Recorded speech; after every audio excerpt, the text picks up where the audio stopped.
Without fear, people become more productive. They become daring, they become creative, and they become innovative.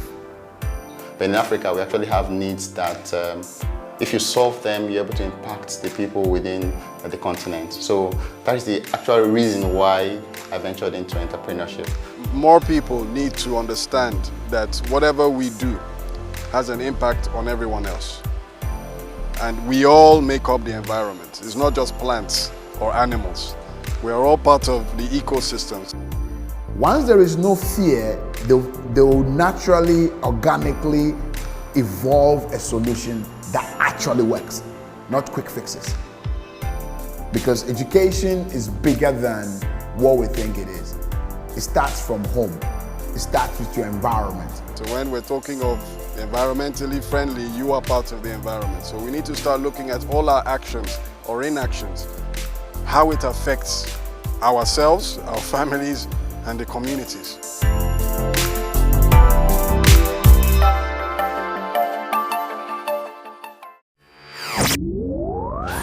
can relax. It's just us. My name is Samuel Anyaele. This is the mobile prof. So the mobile prof, we teach people how to use their mobile phones to code with languages such as Python, JavaScript, and PHP. I think we're a Fortune 100 company, aren't we? Yeah, we're gonna make trillions of dollars. So my name is Cecil Sena Nutako. For eCampus, our vision is to make learning adaptive, personalized, and informally accessible to 1 billion learners. Wow, that's a good start. Name is Sifai and Ochonogo. eTerra Technologies. We perform in strictly electronic waste recycling and data destruction as well. It comes from my soul.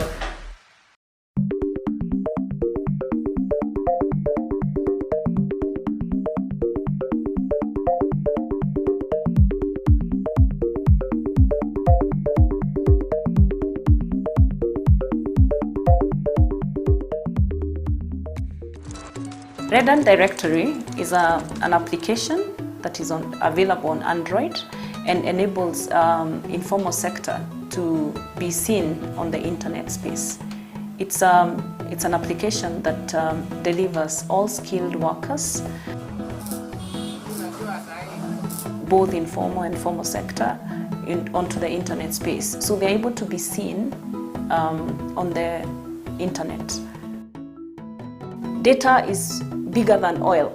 It's what will enable us now build an informal sector bank that enables us alleviate the problem of the betting and the loans and all that. And when we are looking at employment, we'll be able to source and enable counties to solve the problem of unemployment, because we have a business model that targets both employing the informal sector and also building the jobs as we speak. So right now we don't know how many nurses in our county in Nairobi. We don't know how many electricians are in Westlands Market in Kamukunji. We don't know how many people are panel beating the pans. We don't know, but this platform will be able to give us that information and that data to help them better, give them loans, and data is everything right now for the government.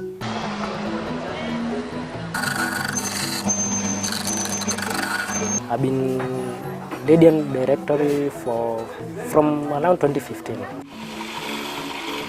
I choose to go to ladders, just open the phone, open the app, then Google what you want and get the assistance. So working in Nigeria, I met several other people. There was Dangote, there was Dr. Mike Adenuga, I've worked with Dr. Chris Kirubi. I could see them coming from humble backgrounds and making it big and impacting the society in a very, very big way.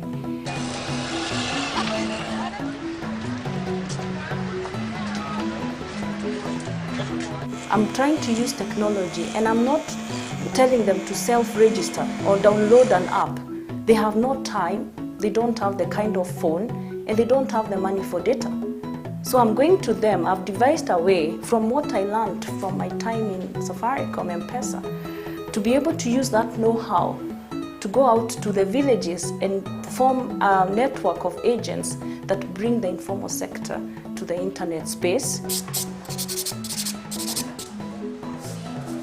So for you to become an agent, you have to have the passion to go out there and have the passion for the informal sector. So our agents are created on the back end of our system. So there's a business model. We are able to structure the fees. So we started with $2 to 200 shillings, so that is shared within the agency structure. So we recruit you, for example, and you become an agent.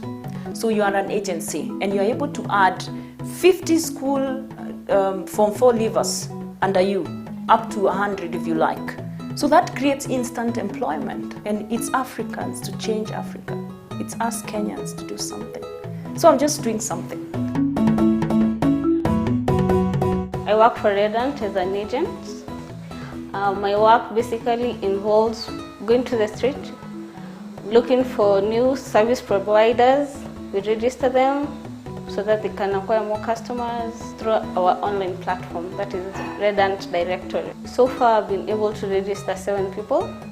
If I'm registering a customer, that is a service provider, you just pay 200 bob, which goes to the company through the pay bill, and that's all. We'll never pay anything else. I want to join Redant Directory now so that I can spread the tattoo art. I choose Redant Directory just to spread, to get more market. I've interacted with some of the people on the directory of Redant, and the feedback was good. I hope to get good results and feedback from Redant because I know it's a good platform. Finding funding is not, it doesn't come easy. So I've funded using my other consulting services. So once I get some money, then it goes into funding the building of the code. Redant Directory is not yet profitable, so hopefully we will be a big brand. But everyone is trying to get into the informal space right now. We have a saying at Redant Directory: the fact that Ronaldo is a very good football player does not stop Messi from playing. Today, the challenge I would say we have are around regulations.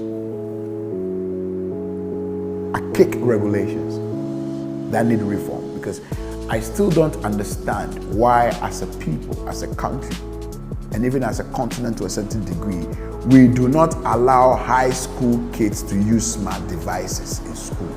I don't get it. It's 2020 and there is a ban on using smart devices in high schools. If you really want engineers, you equip your classrooms with what engineers need to use as tools to become engineers. The schools that we worked with, we realized that 90% of the students do not have PCs. Now we're encouraging them to be part of a tech system, part of an ecosystem that requires that they learn technology, but they literally do not have the current tools that the world expects them to have to be able to be part of that story. A whole generation has been ripped off an opportunity to become the best data scientists, to compete with students from Singapore for the same jobs at NASA. A lot of technology schools turn people back when they did not have a PC. And so that's why we started the Mobile Prof.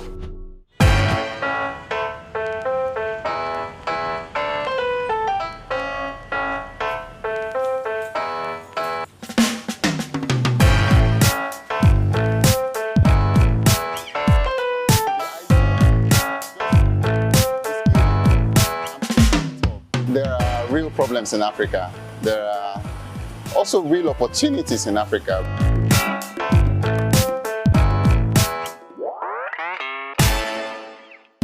Hello everyone. So we are ready for today. We teach people how to use their mobile phones to code with languages such as Python, JavaScript, and PHP. So the idea is we raise back-end developers that are not only able to build applications by themselves, but they are also able to work within teams of other developers to produce applications. Create a variable. We explain concepts on the board. Then for practicals, I project my phone to the screen, and as I am coding on my phone, the students are following me. Remember that array starts with 0. So we started with doing EdTech. Now, we started building hardware servers that were using to distribute content without internet connection. That was our last startup. Because it's not something that is existing in the market, there was still a lot of uncertainty about the purchase, and there was not a lot of marketing around it. So eventually we had to shut down that startup last year after 4 years of trying to make it work. A number of times when you fail, it gives you an experience to learn and reflect and be able to see, okay, what did I do wrong? What can I do differently? What do I need to be on board in order to succeed? Failure is actually a critical recipe in success. The only difference is that successful people fail, learn, reflect, change the way they do things, and rise up.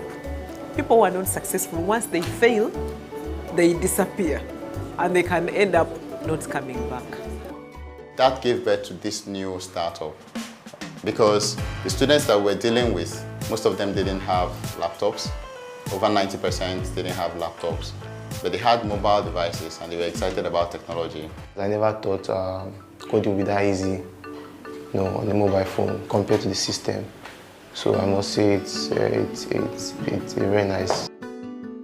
Investors, especially local investors who know the terrain, should be more realistic in their expectations from startups. Most people who are doing investing in Nigeria, who are local investors, they are very risk averse. So they give you money, and usually the terms that come with the money is such that most likely the money is a loan that you need to pay back in like 2 years' time. So you are running against time. Immediately the money lands into your account, trying to see if you can generate enough revenue for the guy when he asks back in about 2 years' time or so. So these people who actually put in money, who we need their support in the system, who know what is going on here, they should be more patient with the money that they are giving the startups. So the idea now is that it's easy to tell investors to bring in money because they can get back their money quicker. We have more impact because we are not building and deploying servers in one location at a time. It's also easy to generate revenue from electronic content than actual hardware deployments. Success will be like having our content in all the universities in Nigeria, for example, for the students to be using our content. So what we are doing now is enabling the people who are actually studying in schools to come out of schools better because they have a tool that they can practice with.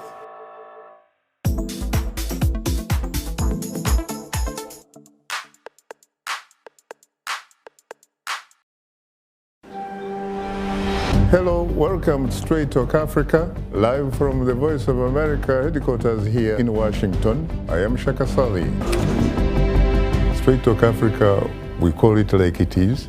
We discuss issues that reflect the interests of our audience without fear or favor. We are guided by facts, and I look at myself as a servant of nothing but the truth.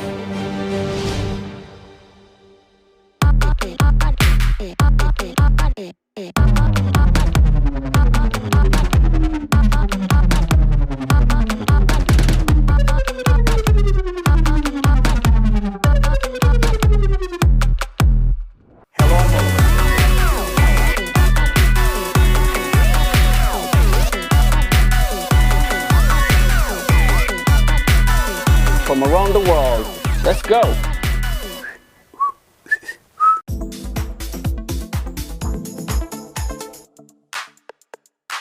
Before, they used to talk about homeschooling. And people never used to understand homeschooling. They say, what is homeschooling? Does it work? We used to talk about virtual classes, and people used to say, what are virtual classes? I think more than ever, people have started to appreciate that even when you don't meet physical, and you see each other or get information virtually, you don't miss anything. And for me, it creates an opportunity. This is an opportunity for now young people to get accreditation with international training institutions and be able to say, I can offer you virtual classes here. And for me, that is an opportunity. Majority of students are afraid they'll fail exams. And that's because they are not ready, or that's because there's no way to measure their readiness. Teachers are also under a lot of pressure.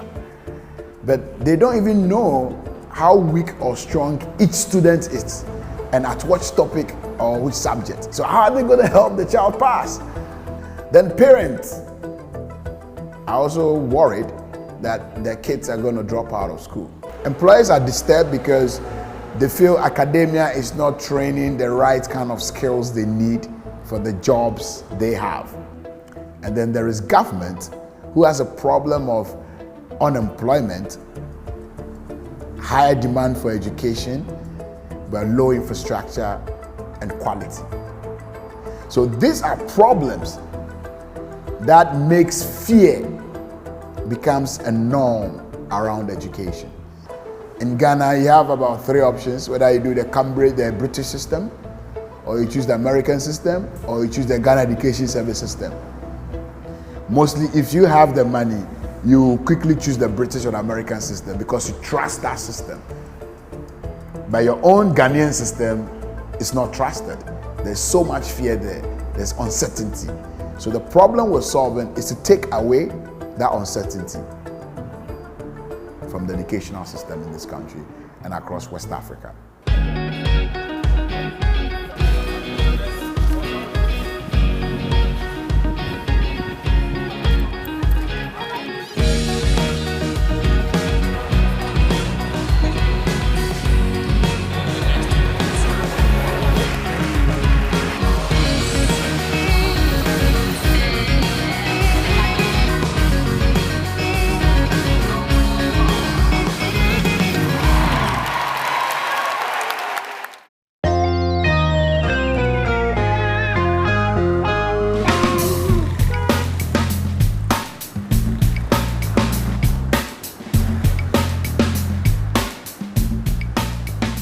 I didn't know we were going to create something this awesome when I started, after I had given up on the exams or even going to the university.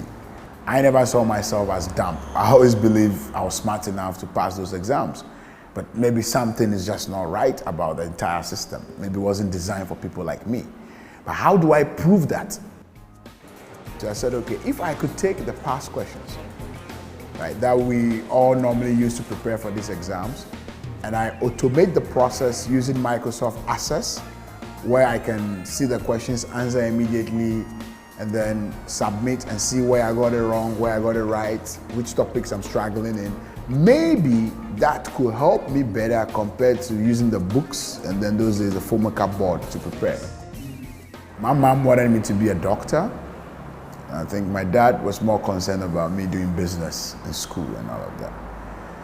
But personally, I didn't even know what I wanted to do. I was just interested in building things. You know what I mean?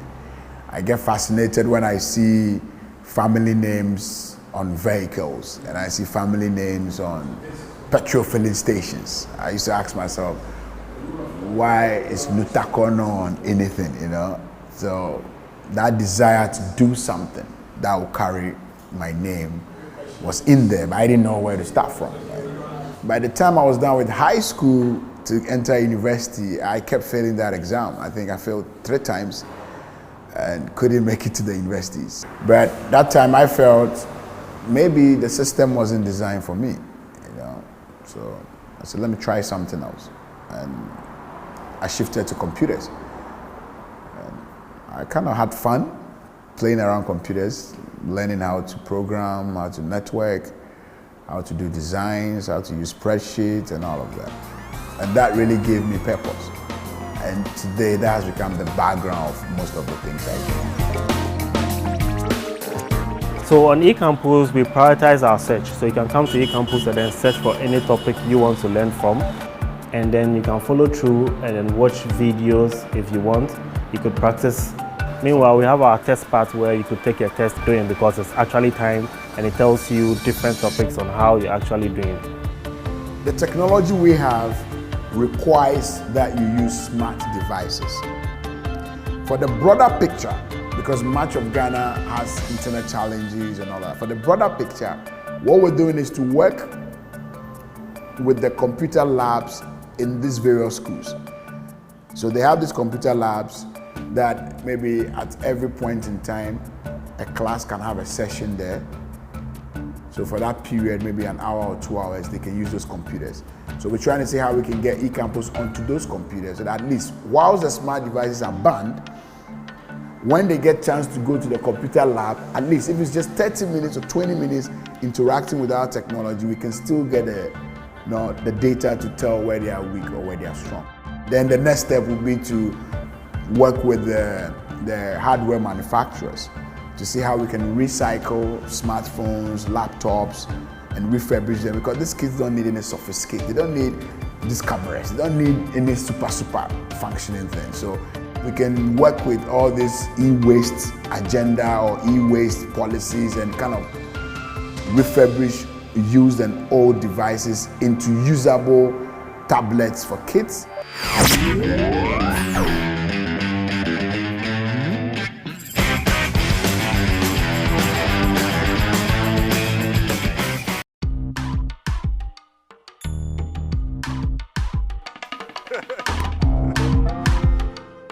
In short, what we perform is strictly electronic waste recycling and data destruction as well. Very passionate about the health of Nigerians, the health of West Africans, the health of Central, South Africans. So the electronic waste recycling industry is an industry whereas every dead or dying refurbishable or dead electronics is kept away from the landfill and out of the hands of improper or informal handlers of electronic waste. They don't really know the impacts, of irresponsible disposal of this electronic. So ITERA have gone that far to great awareness. We have a foundation under ITERA, what we call it ITERA Release Foundation. What they do is to create awareness to the public, to let them know the impacts this electronic waste can pose to their life, because initially we don't even know, we give it out, we don't know what they do with it. That is very important. Nobody cares to know what we do with it. But what we do now, and governments have woken up to their responsibility to also create awareness, to let the people know on the proper way to dispose electronic waste. The data destruction segment, which is another industry which we have started for Nigeria. This is for data protection. I mean, data protection in the sense of cyber security is one thing, and it's not everything at all. So the actual hardware destruction is what they mean by data destruction, and that's what we have brought into the country, and we have been performing that business as hard as it has been since 2014.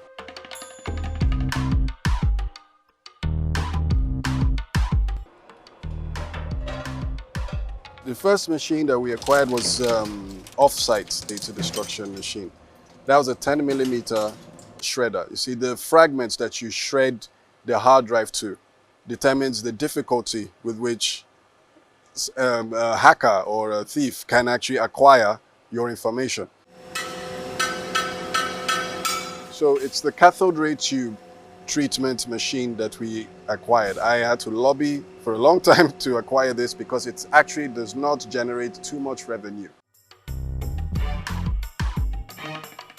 Problems with funding, was getting people to believe in what I'm saying, but I was so grateful at the beginning that at least we had permits, because not all African countries even have gone as far as Nigerians government, state and federal government have gone. So they at least had what we needed to start. As an agency of the Federal Ministry of Environment, saddled with the responsibility of enforcing environmental standard policies, regulations. So we are very happy with what we saw in the facilities, and we are ready to partner with them in order to solve the menace of e-waste problem in Nigeria.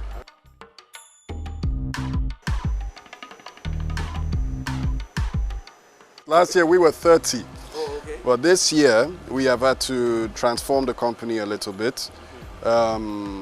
We still, I could say we still have 30 staff, but 20 are permanent staff and 10 to 20 more are actually contract staff. I mean, 3 years on the level that we are now, or 2 years on the level that we are now. But the road to that level was very, very, very tough. I was enlightened to the fact that there are so many opportunities, human resources as well as resources within this country. And I visited Computer Village and I saw some things that I've never seen before, so many technocrats. I was also getting more information about all of the industries that are dormant in the country.